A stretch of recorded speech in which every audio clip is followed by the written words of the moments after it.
ভাই আপনাদের তাই বলছিলাম যে আপনারা আজকের যারা জলসা শুনতে এসেছেন, মাদ্রাসা, মসজিদ, এই যে ধর্ম কর্ম, এটা একবিংশ শতাব্দীতে সত্যিই কি দরকার আছে? কি বুঝতে পারছেন না পারেন নাই? সত্যি কি নামাজ পড়া দরকার আছে? সত্যি কি রোজা রাখা দরকার আছে?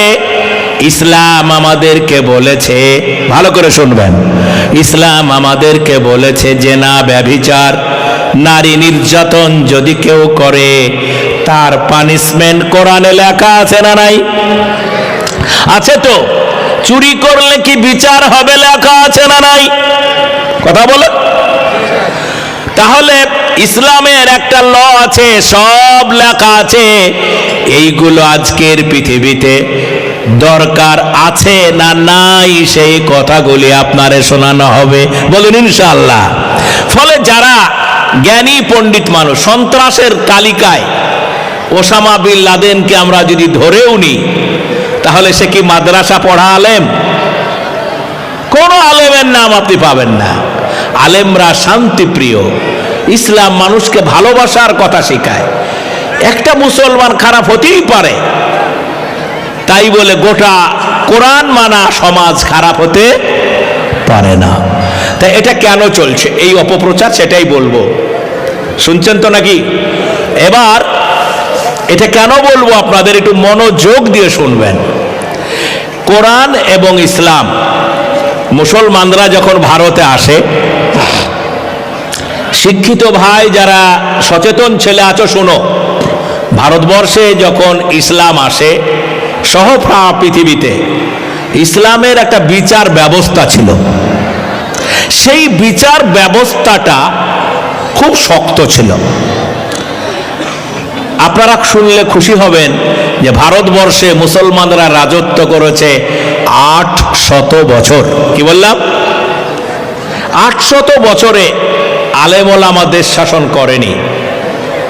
কিছু মোগল বা কিছু মুসলিম রাজা বাদশাহ ছিল। মুসলিম রাজা বাদশাহরাই তো ইসলাম নয়, ইসলাম আলাদা জিনিস। ফলে এই 800 বছরে আমাদের দেশে একটা ল ছিল, একটা ল, শরীয়তি ল। শরীয়ত ল কি? কেউ যদি জেনা করে, একটা মহিলারে ধর্ষণ করে, মেরে ফেলে, আমাদের লোকাল যে আইন, পুলিশ ধরে নিয়ে যাবে, যাবজ্জীবন জেল হতে পারে, অনেক ব্যাপার আছে, আইনি মারপ্যাচ আছে। কিন্তু ইসলাম কি বলে? যদি কোনো নারীকে ধর্ষণ করা হয় তার ইচ্ছার বাইরে, কিংবা ধর্ষিতা হয়, বিচার হয়, তাহলে ইসলামে একটা বিচার আছে না নাই? আছে না নাই? এই বিচার ব্যবস্থাটা ব্রিটিশরা বললেন, কি বললেন? ব্রিটিশরা বললেন অমানবিক আইন, অসভ্য আইন, আইন চলবে না। একটা ছেলে যৌবনের কারণে একটা মহিলারে ধর্ষণ করতে পারে, তাহলে তার জেল হবে, পানিশমেন্ট হবে, লেকিন তার মৃত্যুদণ্ড দেওয়া। এই আইন তুলে দিলেন। বুঝতে পেরেছেন না পারেন নাই? ভারত সহ এখন এই আইন সৌদি আরবে আছে, এখন এই আইন ইরানে আছে, মুসলিম দুনিয়ার অনেক দেশে আইন আছে। ব্রিটিশরা তুলে দিলেন। দ্বিতীয় আইন কি? চুরি করলে, এখন তো রাষ্ট্রের টাকা, কোটি কোটি টাকা চুরি হয়, বলার কিছু নাই। 100 কোটি টাকা, 1000 কোটি টাকা, 2000 কোটি টাকা, 5000 কোটি টাকা চলে যায়, কিছু বলার নাই। ইসলাম বলে যদি পূর্ণ ধরা পড়ে, যদি ধরে প্রমাণ হয়ে যায় আমাদের দেশে, তাহলে আমাদের দেশের একটা নিয়ম আছে, কিন্তু কোরআনের নিয়ম হচ্ছে প্রুভ হয়ে গেলে যেই হাতের কলম দিয়ে চুরি করেছে ওই হাতের ডান কবজা কেটে ফেলতে হবে।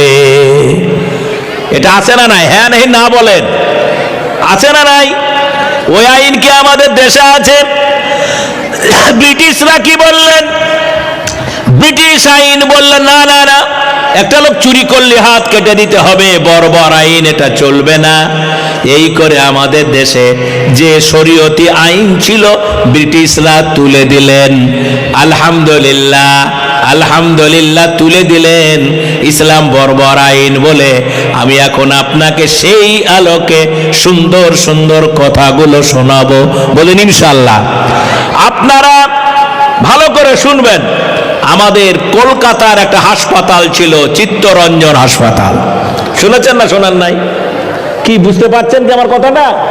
চিত্তরঞ্জন হাসপাতাল, একটা নার্স, সেই মেয়েটাকে একটা সিভিল ভলেন্টিয়ার না কি সব অত্যাচার করে মেয়েটা মারা গেল। শুনেছেন? 1 বছর ধরে মোমবাতি মিছিল দেখেছেন, শাস্তি চাই, মৃত্যু চাই, শুনেছেন তো সব। আমাদের দেশে ধর্ষণের এখন মৃত্যুদণ্ডের আইন নাই, গোটা পশ্চিমবঙ্গ উত্তাল। একবার আল্লাহ জোরে তাকবীর দেবেন। আমাদের পশ্চিমবঙ্গ বিধানসভায়, আমাদের এই দেশে জেনা ব্যভিচার করলে মৃত্যুদণ্ড দেওয়া হবে, এটা আমাদের কাছে নতুন না পুরানো? আমি বলবো না, কিন্তু একটা মানুষ ধর্ষণ করলো, জেনা করলো, তো তার মৃত্যুদণ্ড, পাথর ছুঁড়ে মারা, এটা আমাদের কাছে নতুন আইন না পুরানো আইন? আরো কথা বলেন, জোরে বলেন। ব্রিটিশরা কি বলল? যে এই আইন বর্বর, এটা চলবে না।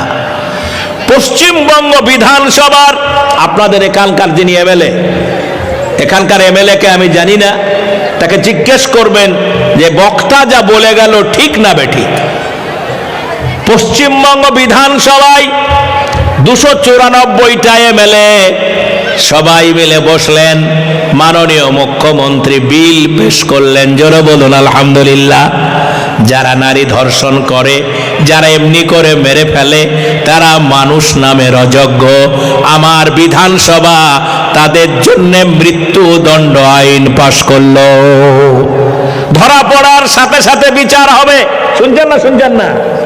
একটা ধর্ষক 20 বছর ধরে কোর্টে কেস চালাই, ফায়সালা হয় না। তিনি বললেন না না, ওই বিলটার নাম দিলেন অপরাজিতা বিল। কি বিল? কি ভাই, এখানে লোক আছে না নাই? কি বললাম? অপরাজিতা বিল। এই বিলে লিখে দিলেন ধরা পড়লে মৃত্যুদণ্ড হবে। একে বলে খেলা। ও খেলা জমেছে। খেলা কারে বলে? আল্লাহর রহমে খেলা কোরআনের কোলে ফিরেছে। কোরআনের আইন ব্রিটিশ তুলে দিয়েছিল। অপরাজিতা বিল বিধানসভায় পাশ হলো। এটা মুসলমানদের আইন নয়, এই আইনটা কার? জোরে বলে। বিধানসভায় পাশ হয়ে গেছে। অপরাজিতা বিল রাষ্ট্রপতির কাছে শহীদ জন্য গেছে, এখনো রাষ্ট্রপতি কথা বলে শহীদ। মোমবাতি মিছিল করলাম, রাস্তাঘাট সব বরবাদ করে দিলা, তাহলে তুমি কেন মৃত্যুদণ্ডের সিগনেচার করো না? এটাই আল্লাহ বলেন, ইসলামকে নিভাতে কেউ পারবে না। ইসলামের আইন মানুষের জন্য, তাই মানুষ আবার ওই আইনটাই গ্রহণ করবে। একটা দেখিয়ে দিলাম।